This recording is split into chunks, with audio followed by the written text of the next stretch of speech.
Here's something wild. Research shows that 95% of people rate themselves as highly self-aware. But when scientists actually measure self-awareness objectively, only 10 to 15% of people truly are. That means most of us are walking around completely blind to our own emotional intelligence levels. And here's the thing about low emotional intelligence. It's not like having a broken arm where the problem is obvious. It's sneaky. It affects relationships, careers, mental health, and overall happiness. But the people who need to improve it the most are often the last ones to realize they have an issue. So if someone struggles with emotional intelligence, how would they even know? That's exactly what this video is about. These are 7 scientifically backed signs that point to low emotional intelligence. And the scary part is that most people showing these signs have no idea they're doing it. Number 1. Emotions control them instead of the other way around. People with low emotional intelligence struggle to regulate their emotions. What does that actually look like?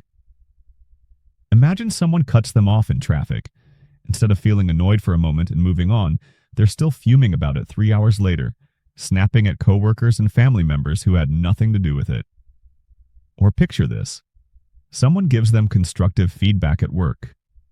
A person with high emotional intelligence might feel defensive for a second, take a breath, and then actually consider the feedback. But someone with low emotional intelligence? They explode. They get angry, their voice raises, and suddenly a simple conversation becomes a huge confrontation. This happens because they haven't developed the ability to pause between feeling an emotion and reacting to it. It's like their emotions are driving a car and they're just a passenger with no control over where they're going. Everything feels urgent and overwhelming because they never learned how to step back and observe their feelings without being completely taken over by them. And here's what makes this so hard to spot in yourself. When emotions are running high, the part of the brain that handles rational thinking literally goes offline. So in those moments, the reaction feels totally justified. The person genuinely believes their outburst was warranted, that anyone would have reacted the same way. They don't realize that most people would have handled it differently. Studies show that people with low emotional intelligence are twice as likely to experience anxiety and depression. That's not a coincidence. When emotions control someone instead of being managed by them, stress builds up like pressure in a shaken soda bottle. Eventually, it has to go somewhere, and usually it comes out in ways that damage relationships and mental health. Number 2, they struggle to understand how others feel. Empathy is one of those words that gets thrown around a lot, but what does it actually mean? It's the ability to step into someone else's shoes and understand their emotional experience. And people with low emotional intelligence really struggle with this. Here's a common example. A friend is going through a breakup and they're devastated, they're crying, talking about how much it hurts. Someone with low emotional intelligence might respond with something like, "Just get over it," or "There are plenty of fish in the sea." They're not trying to be cruel. They genuinely don't understand why the person is so upset. To them, it seems like an overreaction. Or think about a coworker who's stressed about a deadline. They're visibly anxious. Maybe they're quieter than usual. Their shoulders are tense. Someone with high emotional intelligence picks up on these cues and might offer to help or just give them space. But someone with low emotional intelligence, they don't notice anything is wrong. They might even pile on more work or make jokes at exactly the wrong time. The research on this is pretty clear. People with low emotional intelligence have reduced social awareness. They miss the subtle emotional signals that others constantly broadcast through facial expressions, tone of voice, and body language. It's like everyone else is speaking a language they never learned. And here's the brutal part. This lack of empathy doesn't just hurt other people.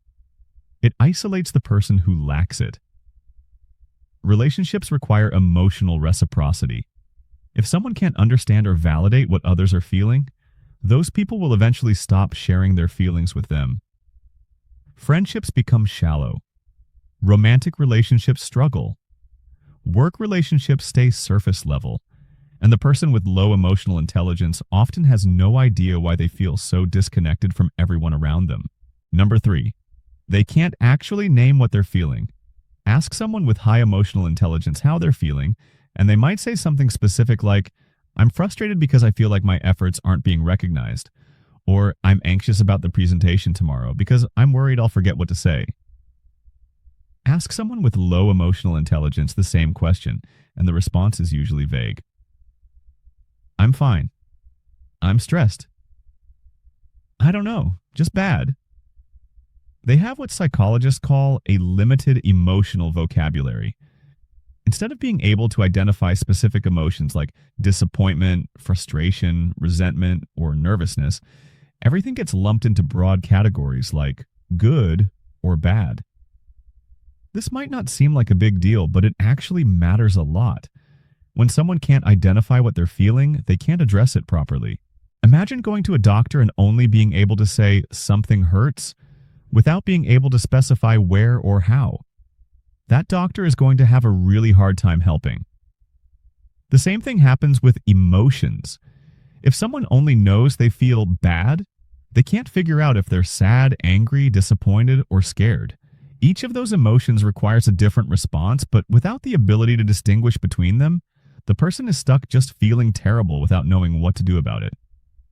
Research shows this limited emotional vocabulary often leads to emotional avoidance. Since the person can't name or understand their feelings, they try to suppress them or ignore them. But emotions don't just disappear when they're ignored.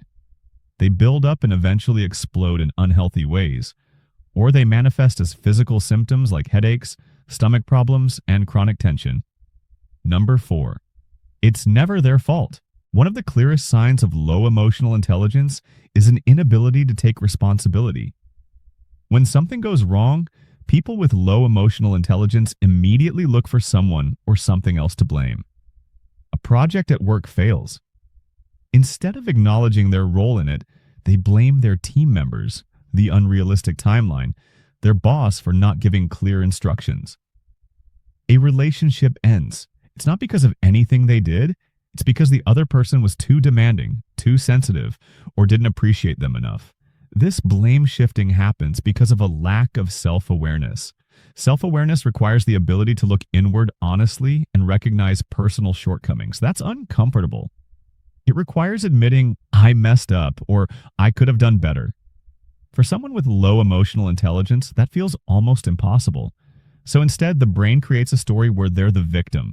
And the scary thing is, they genuinely believe this story. It's not that they're lying.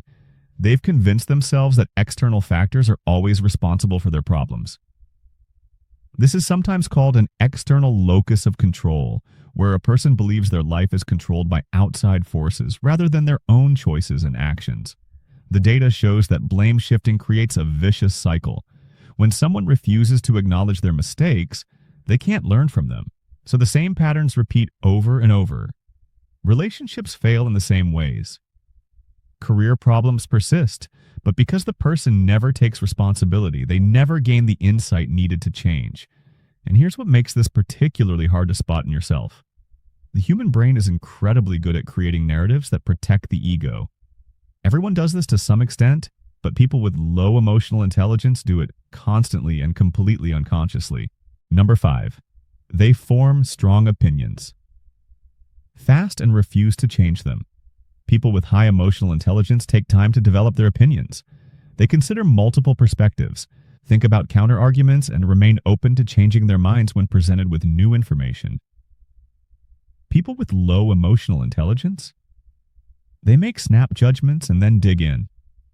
This happens because emotional intelligence includes the ability to separate immediate emotional reactions from thoughtful responses.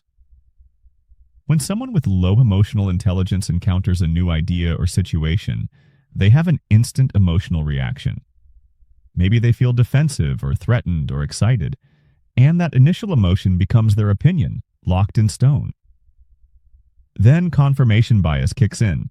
The brain starts looking for evidence that supports this opinion while ignoring anything that contradicts it. Someone challenges their view, they don't consider the possibility that they might be wrong. Instead, they double down and argue harder. This shows up everywhere. Political discussions where the person absolutely refuses to see any validity in opposing viewpoints.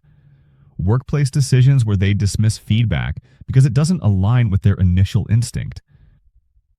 personal relationships where they form judgments about people in the first 5 minutes and never reconsider them. The research is clear on this. The inability to hold uncertainty and consider alternative perspectives is a major sign of low emotional intelligence. It indicates that emotions are driving thought processes rather than being balanced with rational analysis. And for leaders, this is especially dangerous because their quick, emotion-driven opinions can become strategy for entire teams. Number 6, they get defensive when receiving feedback. Feedback is how people grow, but receiving feedback requires emotional intelligence because it often triggers uncomfortable feelings like shame, inadequacy, or fear. Someone with high emotional intelligence can feel those emotions, acknowledge them, and then move past them to actually hear and process the feedback. Someone with low emotional intelligence can't do this. The moment they receive criticism, even gentle, constructive criticism, their emotional reaction takes over. They might get angry and defensive. They might shut down completely and refuse to engage. They might explain away the feedback or immediately point out flaws in the person giving it. Here's what this looks like in real life. A manager tells an employee that their reports need more detail. An employee with high emotional intelligence might feel a flash of embarrassment, but then asks for specific examples and works on improving. An employee with low emotional intelligence hears this as a personal attack. They might argue that their reports are fine and the manager is being too picky. Or they might nod and say they'll work on it, but inside they're furious and convinced the manager is wrong. This defensive response happens because of a lack of self-awareness and self-regulation. The person doesn't recognize that their initial emotional reaction is just one response, not the truth. They can't create space between the feeling and the behavior, so the defensiveness becomes automatic. And this creates a huge problem. When someone reacts defensively to feedback, people stop giving them feedback. Colleagues, friends, family members learn that any criticism will result in conflict, so they just stop trying. This means the person loses access to valuable information about how they're coming across and where they could improve. They become stuck in patterns they can't even see. Number 7, their relationships feel shallow or keep falling apart. This is often the sign that finally makes people realize something is wrong. Friendships don't seem to go deep. Romantic relationships keep ending in the same ways. Work relationships feel transactional, and the person can't figure out why. The truth is, deep relationships require emotional intelligence. They require the ability to be vulnerable, to understand and validate others' feelings, to communicate about emotions, to repair ruptures when conflicts happen. Without these skills, relationships hit a ceiling. Think about what intimacy actually requires. It means sharing fears, hopes, insecurities. It means being able to say, I'm hurt, or I need support, or I messed up and I'm sorry. People with low emotional intelligence struggle with all of this. They might avoid vulnerability because they can't handle the emotions it brings up. They might not understand when their partner is hurt.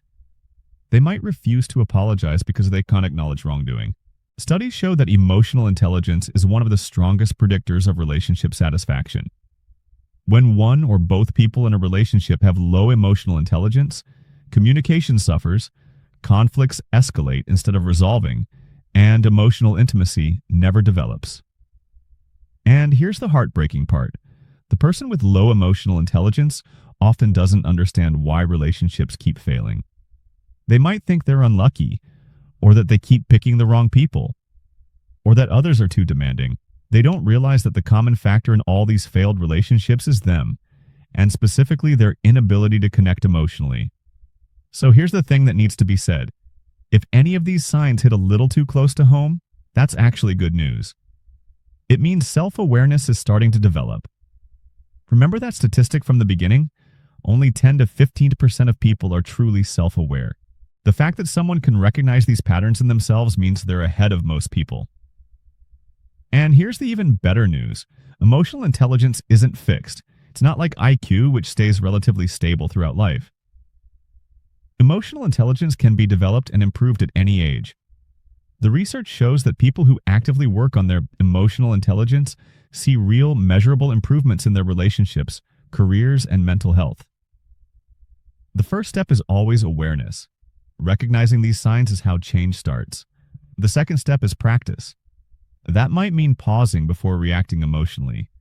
It might mean actively trying to understand someone else's perspective. It might mean building emotional vocabulary by learning to name specific feelings. It might mean accepting feedback without getting defensive. None of this is easy. In fact, it's some of the hardest work a person can do because it requires confronting uncomfortable truths about yourself. But it's also some of the most valuable work because emotional intelligence affects literally every area of life. The people who develop high emotional intelligence don't do it overnight. They do it through thousands of small moments where they choose to respond instead of react, where they choose to listen instead of defend, where they choose to look inward instead of blame outward. And gradually over time, these small choices add up to a completely different way of moving through the world. If someone sees themselves in these signs, the question isn't, how did I end up with low emotional intelligence? The question is, what am I going to do about it now? Because awareness is just the beginning. The real growth happens in what comes next. Hit that subscribe button for more psychology insights that actually matter.